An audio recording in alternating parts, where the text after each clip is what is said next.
Good morning, sir. My name is B. Uday. I am studying 8th class at KB School. Today I am telling rational number. Rational number. A number that can be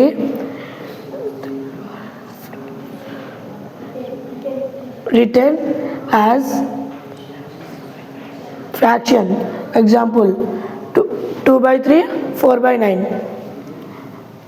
Integers. All positive and negative. All numbers is 0. Example: -3, -2, -1. 0, 1, 2, 3, 4. Whole number. All positive integers and as 0. Example: 0, 1, 2, 3, 4. Natural number.